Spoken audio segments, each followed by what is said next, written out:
शाम नूं दास तवी दे कंढे घूमण जांदा हुंदा सी। सिंह सभा बिल्कुल नेड़े सी दरिया दे, ते उत्थे कथा करनी। शाम नूं मैं टहलण निकल जांदा सी दरिया तवी ते। जम्मू शहर तवी ते वसिया होया, तवी दरिया दा नाम है।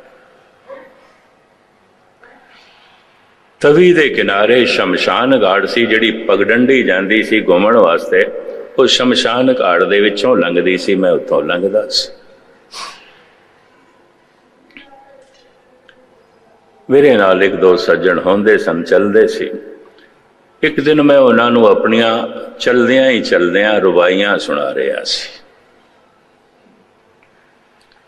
ते सुणांदे सुणांदे लंघे शमशान घाट तो, ते बैठा सी उत्थे दानक, जो शमशान घाट ते लकड़ियां भी वेचदा सी ते मुर्दियां दा अंतिम संस्कार करांदा सी। दो कदम अगे लंघे आवांगे ते कहन लगा, शायर लगदे हो, कवि लगदे हो। मैं क्या, हाँ, कुदरत ने कुछ इस तरह का हिरदा बनाया है। कहने लगे, ठीक है, फिर कुदरत ने साडा हिरदा भी कुछ इस तरह का बनाया है, साडे कोलों सुनोगे? असीं ते बैठ गए उहदे कोल। मैं कहा, सुनाओ। बड़ियां कीमतियां नज़मां उसने सुनाइयां और बड़ियां गहरियां। हैरान होया मैं। सारा दिन अंतिम संस्कार ते लकड़ा बेचना, पर दिमाग बड़ा रोशन है। कविता बड़ी गहरी निकलती है। उर्दू दियां कवितावां सन कश्मीर दे च, हुण माध्यम पढ़ाई दा उर्दू है। ये हुण रोज़ की किरिया बन गई, क्योंकि रोज़ असीं जांदे सी ते गर्मियां दे महीने च मैं 15-20 दिन जम्मू श्री गुरु सिंह सभा रहिंदा सी। असी उसनों एक दो सुनाईए, वो एक दो सुनावे, ये रोज़ की किरिया हो गई। पर एक दिन जद असी लंघिया ते मत्थे ते वट पा के सिर ढा के बैठा होया, बड़ा उदास। नाल दे साथी कहन लगे भी अज इसने कुछ नहीं सुनाना, अज ते मुर्दा मुर्दा बैठा है। इत्थे मुर्दे आंदे ने, अज आप ही मुर्दा बैठा, अज ये नहीं कुछ सुनाएगा। लगदा ही इस तरह है। कोल लंघे ते साडी पैरां दी आहट ने भी उसनों सावधान नहीं किया। कोल बैठ गया तां माड़ा जिहा सिर उसने उच्चा किया। सुभाविक मैं पूछ लिया, मैं गल की है, खैरियत ते है? कहने लगे, मस्कीन जी, अज घर खाली हथ जाना पेगा। अज धंधा साडा चलिया ने, ना लकड़ा बिकिया ने, ना कुछ बाकी साजो समान। एक मुर्दा भी नहीं आया, एक लाश भी नहीं आई। ते मैं कहा, फिर सारा दिन यही उड़ीक करदा रहना, धंधा ही यही है, की करा। शमशान घाट ते काम करने वाले सारा दिन मुर्दियां नूं उड़ीकदे ने। गुस्ताखी माफ, डॉक्टर सारा दिन मरीजां नूं उड़ीकदे ने। कोई रोगी आवे, कोई रोगी आवे। रोगी हैगे ने तो डॉक्टरों का काम चलता है, लोकी मरदे ने, मुर्दे हैगे ने तो धानक लोगों का काम भी चलता है। रोजी परमात्मा जो है सारियां नूं देंदा है, किसी नूं रोगियां दे राही देंदा है, किसी नूं मुर्दियां दे राही देंदा है। ये ते हकीकत है, सच्चाई है। पुराने जमाने च वैदाचार्या संत लोग आउंदे सन। उन्हां दी कोशिश आउंदी सी रोग नूं जड़ों पुट्टीए। औषधि देंदे सन शरीर नूं तरतीब दे च रखण वास्ते। शरीर तो रोग निकले, प्रभु दा नाम जपांदे सन, रोग मन चो निकल जाए, सुभाव चो निकल जाए। आत्मा सारियां दी इक्को जिहा है। ये धनंतर ते लुकमान आत्मा दे तल ते जीण वाले बंदे तो आत्मा तो बनस्पति की भी हुई है जो मनुख दी है, आत्मा तो पशुओं की भी हुई है जो मनुख दी है। वो सारे शरीरां दे च होंदियां होइयां निर्लेप है, जिवें सूरज दियां किरणां गंदगी नूं छाउंदियां ने, गंदियां नहीं आउंदियां। इन्हां गंदे शरीरां दे च रह के आत्मा गंदी नहीं आउंदी, निर्लेप है, पावन है, पवित्र है, जो अशुद्ध हो ही नहीं सकती। पवित्र तो उसनूं कहंदे ने जो अपवित्र हो सकती है, पावन उसनूं कहंदे ने जो अपवित्र हो ही नहीं सकती, हो ही नहीं सकती। जिन्हों अपवित्र किया ही नहीं जा सकता, सूरज की किरण नूं किवें अपवित्र करोगे? ये गंदा शरीर, ये गंदा मन आत्मा नूं अपवित्र नहीं कर सकता, ये पावन है। मैं फिर अर्ज करा, जो अपवित्र पवित्र हो सकता है, उस पवित्र नूं अपवित्र किया जा सकता है। जो मैले नूं निर्मल किया जा सकता है, फिर निर्मल नूं मैला किया जा सकता है। पर आत्मा निर्मल नहीं है, पवित्र नहीं है, पावन है, जो मैली होंदी नहीं, जो अपवित्र होंदी नहीं, पावन है। गंदे शरीरां च, गंदे मनां च अखंड रूप दे च विराजमान है, पावन है, पावन है, पवित्र है, शुद्ध है। जद कोई उस पावन आत्मा तक पहुंचता है तो सारियां दे सुभाव नूं समझ लैंदा है, उन्होंने कहने लग पैंदे असीं अंतर्यामी है। बई इन्नी गल है, और कुछ नहीं है। ये ते हुण सारे पशुओं के सुभाव नूं भी जानदा है। आत्मा तक जीण वाला जिहड़ा मनुख है, किधरे किधरे वो पशुओं के सुभाव नूं भी बदलण दे समर्थ हो जाता है।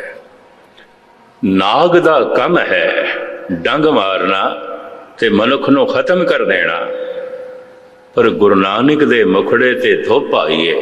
ये नाग इतना कोमल हो गया जो सारियां नूं छां देंदा है, उहदे मुखड़े दे उत्ते धुप क्यों है? आप छां करन लग पिया। इतिहास है, एक नाग छाया करन लगे है गुरु नानक दे मुखड़े था, जिहदे मुखड़े तो सबनों शांति मिलती है, सकून मिलता है, छाया मिलती है। ए सूरज तो उहदे मुखड़े दे उत्ते धुप कीती हुई है करड़े, धुप आप सहारी है उसने, गुरु नानक दे मुखड़े ते धुप नहीं आउण दित्ती। पशु का सुभाव बदल गया, इस पशु ने अपना सुभाव बदलिया सिर्फ गुरु नानक नूं वेख के। इस तरह होर भी मेरे पढ़न दे बहुत आया है, तो खैर मुख्तसर में अर्ज करा। आद रोग जड़ी बूटियां नाल नहीं मिटदा।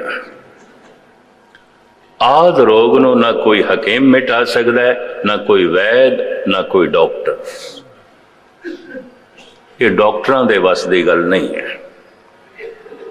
ब्याध नूं मिटा देणगे, अगर आद रोग मौजूद है तो ब्याध फिर हो जाएगी, फिर हो जाएगी। किधरे ढंग नाल उपाद का मसला भी हल हो जाए, अचनचेत हादसा हो गया, लत्तां टुट गई, ठीक है, जुड़ जान, ठीक हो जाए। बहुता नुकसान हो गया, ठीक है, किधरे नफा हो जाएगा, उपाद भी किधरे ठीक हो जाए। पर कोई दुनियावी कर्म ते वैद, हकीम, डॉक्टर आद रोग नूं खत्म नहीं कर सकता। धन गुरु नानक देव जी महाराज एक वैद दी दुकान दे कोलों लंघे ने, रोगियां दी बड़ी भीड़, ते बहुत वड्डी दुकान वैद दी, दवाइयां उन्हें श्रृंगार के रखियां हुई, मरीजां दी नबज देख रहा सी, दवाइयां दई जांदा सी। लंघे गुरु नानक ते रुक के हस पे। वैद अपने आसन तो उठे, पहले ते सजदा कीता, मत्था टेकिया, फिर हाथ जोड़ के आखे बाबा मेरे ते हस्यो कि इन्हां रोगियां ते हस्यो या मेरियां दवाइयां ते हस पायो, क्योंकि थोड़ा हासा इस ढंग दा है। महाराज कहने लगे तू ठीक समझे, मैं तिन्ना ते ही हसिया, तेरे ते भी, इन्हां जड़ी बूटियां ते भी, इन्हां रोगियां ते भी।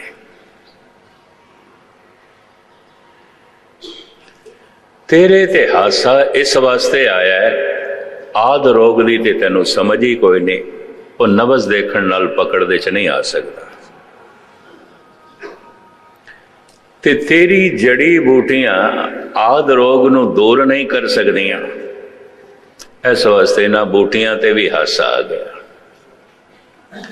ते जिथे आद रोग मिट ही नहीं सकता, ये रोगी उस वैद को आए हुए ने, तो इन्हां रोगियां ते भी मैनू हासा आ गया। मैं ते तिन्हां ते हस पिया। हुण हाथ जोड़ के ये वैद कहंदा है महाराज दस दो आद रोग की है। आद रोग आद मिट जाए ना ते उपाद मिट जाती है। आद मिट जाए तो ब्याद मिट जाती है, उपाद मिट जाती है। आद ब्याद मिटे उपाद, जाल न साके तीने ताप। हुण ये तिने ताप नहीं जला सकते, क्यों? आद मिट गई है, आद रोग मिट गया है। वैद कहंदा है बाबा जी दसो आद रोग की है? मैं तो कदी सुनिया ही नहीं। नमोनिया होंदा है, तपे दिक होंदा है, मियादी बुखार आउंदा है, पुराने नाम सन। ये तो मैनू पता है। मलेरिया होंदा है, ये तो मैनू पता है। आद रोग एक ही रोग है। बाबा जी मैनू दसो, फिर मैं रोगियों का इलाज करा। ये परोपकार करो, मैनू भी दसो, मैनू भी ज्ञान कराओ। वैद ये रोग पहले अपना मिटाना पैंदा है। तू भी रोगी है, तू भी रोगी, ते अपना रोग मिटाए बिना इलाज किया नहीं जा सकता, किया नहीं जा सकता। महाराज मैं भी रोगी, हाँ तू भी रोगी, तू भी रोगी। हुण बाबा जी आद रोग दसदे ने, फिर उस आद रोग तो जो ब्याद ते उपाद पैदा होंदे ने वो सारे दसदे ने। दुख विछोड़ा एक दुख भुख, एक दुख सख्त वार जमदूत, एक दुख रोग लगे तन दाए, वैद ना भोले दारू लाए। ऐ भोले वैद तेरियां जड़ी बूटियां नाले रोग नहीं जान लगे। दुख विछोड़ा मनुख जो प्रभु तो बिछड़े है, जिहड़ा उसने भुलाया है, इसे तो सारे रोग जन्म लेंदे ने। परमेश्वर ते भुलिया व्यापन सबे रोग। ये आद रोग है, ये आदि रोगी तू भी है, ये तेरे कोल भी है। की इलाज करेगा तू? पहले प्रभु नाल जुड़, इस विछोड़े नू मिठा। पहले जिस दिन विछोड़ा मनुख नू महसूस होंदा है, बैरागी तबीयत संसार तो राग हटा देंदी है, पकड़ हटा देंदी है। और उस दे विच चूंकि विछोड़ा संसार दा होंदा है, ते संसार दे विछोड़े दे नाल नाल निरंकार दा विछोड़ा पहले प्रगट होंदा है, तां संसार तो विछोड़ा होंदा है, बैराग होंदा है। राग टुटदा है, क्यों? प्रभु नाल राग हो गया है, ते संसार तो बैराग हो गया। साफ किया गुरु नानक ने, आदि रोग है रब तो विछोड़ा। जिन्ने चिर तक है मनुख जीवन भर रोगी होंदा रहेगा, होंदा रहेगा। एक रोग जाएगा दूसरा, दूसरा जाएगा तीसरा, तीसरा जाएगा चौथा। आद रोग मौजूद है तो ब्याद होंदी रहेगी, उपाद होंदी रहेगी। कोई बचाव नहीं, कोई बचाव नहीं। कि बार बार डॉक्टर कोल जाएगा, बार बार वैद कोल जाएगा, बार बार जिहड़े इस दे नाल हादसे होंदे रहणगे, बार बार हादसे आउंदे रहणगे।